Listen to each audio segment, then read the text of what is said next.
All right, well, we've already gotten Juliana Pena's pick. She's going with your man, Olivier Aubin. Mercier. What are the odds in that one? Currently on DraftKings Sportsbook, he is minus 285. Minus 285. What's Clay Collard? Cassius Clay.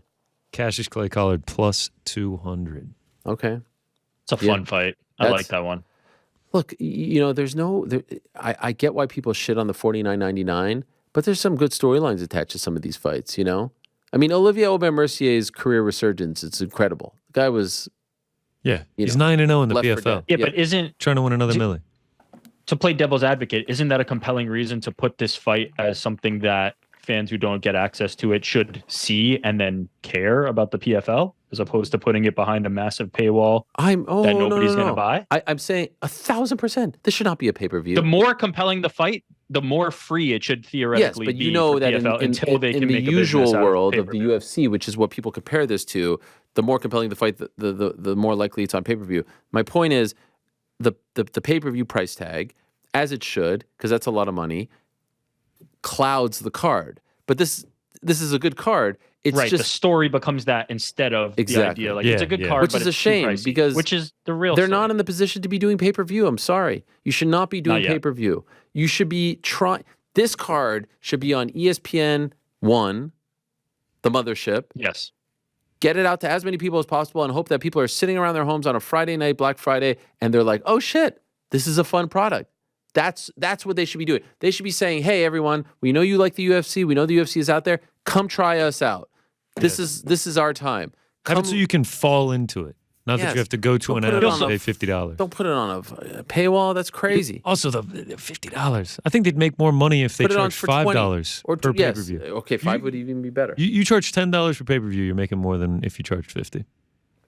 It just doesn't seem like the benefit outweighs the cost. Like, not enough people are buying the pay-per-view to make it justified. And you've got two guys, who you can legitimately say are pay-per-view attractions in Francis Ngannou and Jake Paul. Wait until they're fighting and then put that on pay-per-view. Bingo. Everything else free. $10. What's $10? $50. That said, it's a good card. It's really compelling. Oh, I can't wait. I mean, one of my favorite days of the year, Black Friday PFL Championships. No, I enjoy it. I remember watching last year's championship, and I was like, wow, look how much it means to them.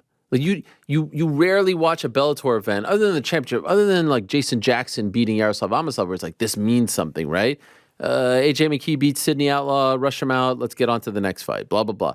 Every single one of those fights felt like it meant something. And now you sprinkle in Kayla returning, you sprinkle in Derek Brunson's debut against Ray Cooper, which should be fun. Another fun one. I'm loving that. So now you got a reason for people to sit down and watch, but you're not giving them a reason to sit down and watch because the story is $50 and this is crazy. And let's be honest, it's very expensive to be a fight fan right now. It's extremely expensive. ESPN Plus pay-per-view for all the UFC events. If you happen to be a boxing fan as well, rarely, if anything, is for free. DAZN isn't for free. ESPN Plus isn't for free. Once again, Showtime, the card this weekend is on pay-per-view. Ain't cheap, man. It ain't cheap. Anyway, ain't cheap. How did I get into this again? Oh yeah, Olivier Aubin-Mercier. Yeah. Juliana Pena is taking yes. This weekend's PFL card. All right, let's throw it in the randomizer. Let's go. Bam. Frank will go first. Nice. I'll go second, and Rick will bring up the real guy on third. The caboose. Beautiful. Let's go. So, last year, sell us on it, Frank. It didn't work out. I retired. I came back. And then there's no way I'm not picking Kayla Harrison. I always feel like we're building up to like a big like emotional speech, and then it's you just drop the pick on us. I love it. Ding, ding, ding, ding, ding, ding. Kayla Harrison minus 1,400. Wait, whoa, really? Earlier it was 11. Yeah, it's actually yes. Wait, is that for real? They saw the interview. It's dropped since we discussed this earlier today. Minus 1,000 and now minus 1,400 for old Kayla Harrison over Aspen. You know what? Wow. Wait, I thought there was a rule that you couldn't go above minus 1,000. I think for this, I think Frank needs to get over some emotional trauma that he went through last year. Exercise some demons. Yes, I think he needs to exercise some demons. I think he needs to see Kayla Harrison get her hand raised and bring Never doubted her. Bring home the old parlay pals. I was actually going to take Larissa Pacheco, but her line has now plummeted as well. She's now minus 1,100. She was like minus 800 earlier when I was thinking about taking her. So, you know what, Rick? You can go ahead. Wow. We'll swing back to me. I'm going to abide by the rules. I'm going to abide by the rules of nothing bigger than minus 1,000. I respect it. Let's let old Let's let old Rick go here. Yeah, I'm gonna take Magomed Karamov, Maga Millions as he's been dubbed. The guy seems to, anytime he's in it, championship win for him. So Magomed Karamov. I love it. If you got two Magomeds in your name, you probably got a good chance of performing pretty well in the octagon, right? As I'm frantically searching, I've got mine, boys. The PFL Smart Cage, by the way. PFL I'm actually going to go to. Oh yes, I'm sorry. I'm actually going to go to boxing. Chantel Cameron on the show earlier. Oh. Katie Taylor. Not on is her opponent. Okay. Yes, she was not on the show. I kind of served myself up there for that one. I'm not going to go with a side here. Oh. I'm going to take the fight to go the distance. Yeah. At a small favorite price of minus 900. I mean, we're paying the chalk. You guys are freaking. We're paying the chalk. This is a Helwani special right here. This is a Helwani special. But that does get us to plus 147. OAM, Kayla Harrison, Magomed Karamov, Chantel Cameron, Katie Taylor to go the distance. Can I ask you a question? Please. Just curious. Cameron via stoppage, Taylor via stoppage. What is it? Yeah. Cameron via stoppage plus 700. Wow. Taylor via stoppage plus 1,800. Yeah. Taylor's never been knocked down. The knock is she's gotten up there in age. She's taking some damage. Last couple fights, she's taking some serious damage. Serrano. It's tough, though. Yeah. 2-minute rounds. 2 of her last 3 fights. Yeah, 2-minute rounds. It's thrilling. If you've never watched women's boxing, I know there are people who want to see them fight 3 3-minute rounds. 10 3-minute rounds. 10 3-minute rounds. Yes, when it's a championship fight. And I'm totally on board with that. But there is something thrilling about those 2-minute rounds. They come fast and furious. So check it out on Saturday. All right, I like it. What about the rest of the picks? Before I do dive into the rest of the picks, actually, I mean, nice hoodie. No one wanted to comment on the old hoodie right here. We got it all the way from the United Kingdom. Look at that logo. I mean, it's clean, it's comfortable, it fits me perfectly. I mean, this is a match made in heaven when it comes to hoodies. How'd you get it? We noted, actually, no drawstrings. I actually kind of like the no drawstrings. How did I get it? Our man Alex Knowles hooked it up. I mean, I want to say thank you to everyone that reached out to try and help me. We talked about it on the Monday after Aspinall got his win. Inbox got flooded. We can do it. We can get it there for you. Alex Knowles, one of the first one on the case. And yeah, I mean, he was just like, all right, it's ordered. And then he's like, okay, it's shipped. And here we are. 9 days later, I'm now wearing the hoodie. He doesn't just send the hoodie. He also sends a whole care package. Sends these. He knows I love Maltesers, one of my favorite UK snacks. He throws in the Maltesers. He knows Mysterious Frank loves the Walker's prawn cocktail chips. We're opening the package. I pull out the Walker's prawn cocktail chips, and Frank's like, oh, these are my favorite. I think I'm going to take these. We later read the note. Wow. I threw those in because I know Mysterious Frank loves them. I mean, the absolute class on this man. It just mensch of all mensches. We throw that around. It kind of gets thrown around like goat and legend not here, and stuff. Not here. This is 100% accurate in this case.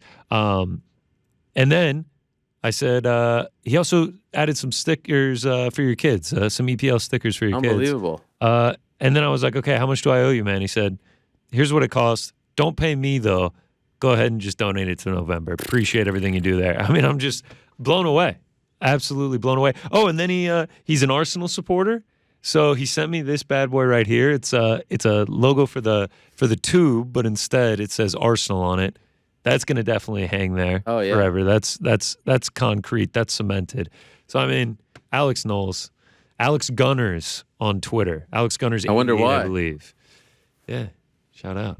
Arsenal. I mean, now I got a soft spot for Arsenal. I mean, what is that? We have 4 teams in the in the Premier League that I got soft spots for. I'm a little bit concerned about that component, but other than that, I guess Brighton too. Aston Villa I also like. Why Brighton? Now we're at 6. The beach, seagulls. You like that? All right.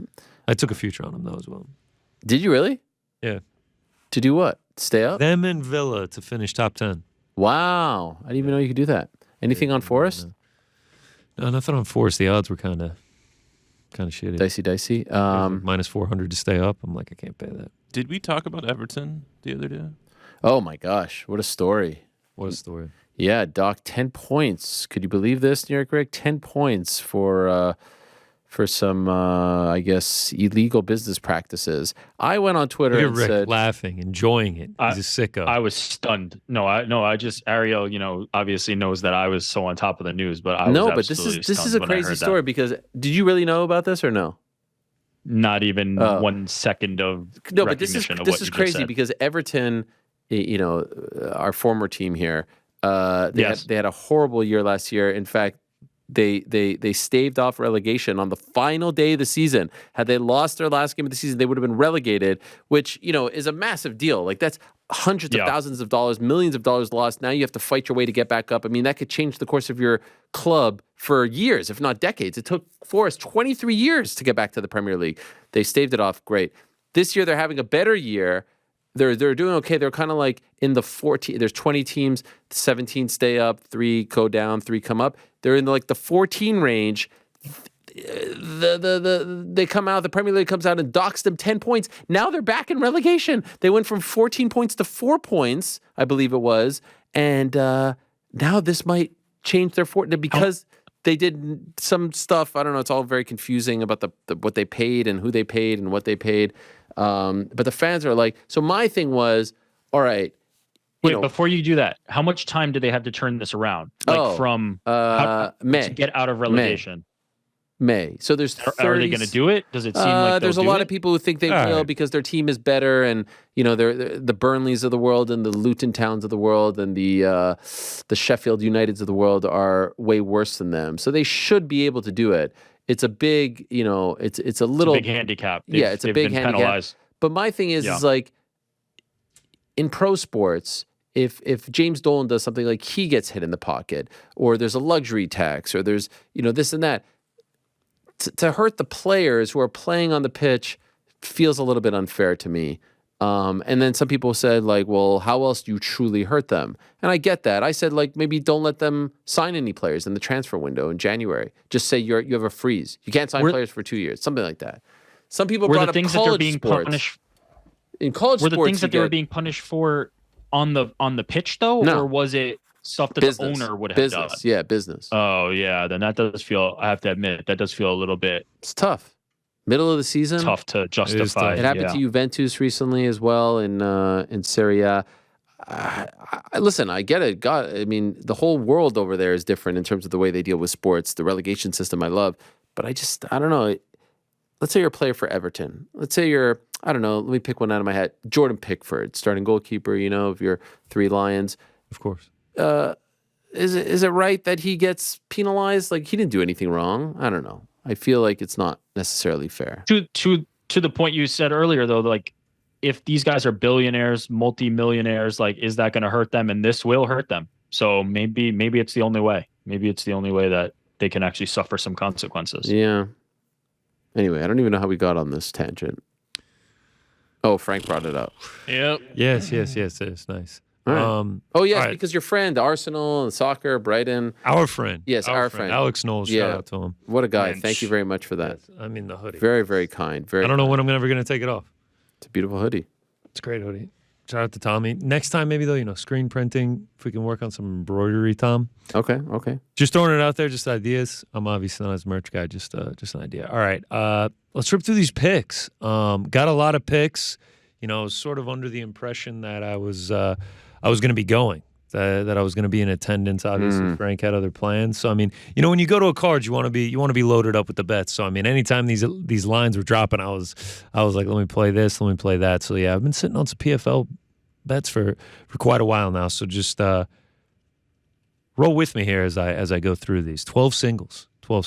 We won't get deep on these. If you want to hear a deep breakdown, Me and old Jed did one yesterday. It was fantastic. Maybe the best episode of No Bets Barred nice ever. Phil Caracappa. Everyone knows Phil Caracappa. Taking on Wu. Wu is 1-4 against opponents that are over 500. Phil Caracappa falls under that, so I'm going to take him to win here. Laying heavy chalk on a guy that I just heard of this week. Sounds like a smart game plan. Next up, Biagio Ali Walsh by KO TKO. You're giving me a playable line. I will play it. He's still fighting Amis for the PFL, and I think they're going to continue to give him winnable fights due to his namesake. Next up, Jesus Pinedo. This is a vibes bet. I mean, I set the scene last night when I was talking to Jed, but I mean, this guy is, he's got a lot of professional MMA fights under his belt, but coming into this season to the PFL, a relative unknown. And then he fights Braga, loses by split decision. Then he goes out there and fights the winner of the tournament from last year, and Brendan Loughnane, and the runner-up in Bubba Jenkins. Finishes them both, and now he gets a shot at redemption and a shot at $1 million against the man that defeated him in the first match of the season by split decision. You think he doesn't remember that? Think he's not thinking about that? Yeah, we're going to go with Jesus Pinedo. I mean, I'm selling this card for them. It gives me chills just thinking about it. Yeah, Pinedo. So Derek Brunson is making his debut for the PFL. Very talented fighter. Had a lot of great wins inside the UFC octagon. But we have seen talented fighters come to the PFL and not find success. If you look back, we've had Thiago Santos, most recently lost to Rob Wilkinson. Shane Burgos this season, 1-2 in the promotion. Marlon Moraes, 0-3, finished in every fight. Anthony Pettis was unable to find success, 1-4 in the promotion. Roy McDonald, 2-4. Derek Brunson, where we at in the fight career? And he's not getting a bum. He's not getting a bum coming off the couch, and for that reason, I took Ray Cooper the third. Big size differential. Derek Brunson knocked out in 7 of his losses at this point. And who can crack? Ray Cooper can crack. So I will be taking Ray Cooper the third. Next up, Frank's girl, our girl, Kayla Harrison. I'll be taking her by submission, though. Knockout prop is the favorite, but I like her more to get a submission. I mean, obviously equal 6 knockouts, 6 submissions throughout her career. I feel like she's just going to be able to get lied to the ground. And then once it's on the mat, I feel like she's going to be able to do what she wants to do. So a little sprinkle on a big number there. Next up, orange shorts are out. That means it's time for the 205 title fight. Impa Kasangane. I'm going to take him on the money line. Another vibes bet. Another just, man. It started on the PFL Challenger Series. Coming to the season, 4-0 in the year. Now he has a chance to go 5-0 and win $1 million. Can I take it one step further? Please. I was on the receiving end of one of the most viral knockouts in the history of the sport. Just 2 years ago, this man was getting cut by the UFC. Yes. I mean, and now he has a chance at $1 million. And on the other side, Conan Silvera's son. In studio, friend of the show. Becoming a PFL champion. I mean, the stakes are high in this one. But I will also be taking the under 2.5. You can actually get this at a much better price now. I think it's at even money. I missed the line on this one. But Silvera, 11 of his 13 fights have not gone the distance. 4 of 5 of his last 5 have ended in the first round. Impa, 7 of his last 9 have not seen a third round. I think this is going to be a fun fight. I think this is going to be an exciting fight. And I think someone's probably going to get put out, and the winner will be receiving $1 million. Next up, Magomed Karamov. If you're getting in the smart cage and got 2 Magomeds in your name, you're probably getting my money. Sadi Busai, I was on him last time out. Not an impressive performance. I honestly thought he lost the fight watching it in real time. And Magomed Karamov, when he is healthy, he has found a lot of success in the PFL smart cage. So I will take him to get it done here. Next up, reigning, defending, Larissa Pacheco, the champion in the PFL, going for back-to-back millies. I'm going to take her by knockout in this one because when they give you a good price on Larissa Pacheco by knockout, especially in a 5-round fight, you typically want to take that. I mean, she has been ousting her opponents, not named Kayla Harrison, and I don't think it's going to be any different this time around. Larissa Pacheco, 25 minutes to be able to get the knockout. I like that. We'll keep it rolling to the heavyweight bout. Denis Goltsov taking on Hanan Ferreira. Hanan Ferreira, big man, very big man, standing at 6'8", 85-inch reach. Doesn't get much bigger than that. But if you look at it, I mean, his big fallback plan is knockout power, which obviously that's how he can put Goltsov out here. I mean, easily could knock him out. But if you go back and you look at his record, he has lost 3 of his last 5 fights. I know 2 of them have been wiped due to no contest. But if you go back and watch those fights, he got thoroughly outworked in those losing affairs. So I like Goltsov here. I think if he can avoid the knockout power, he gets it done. And I also like the under 1.5 in this one.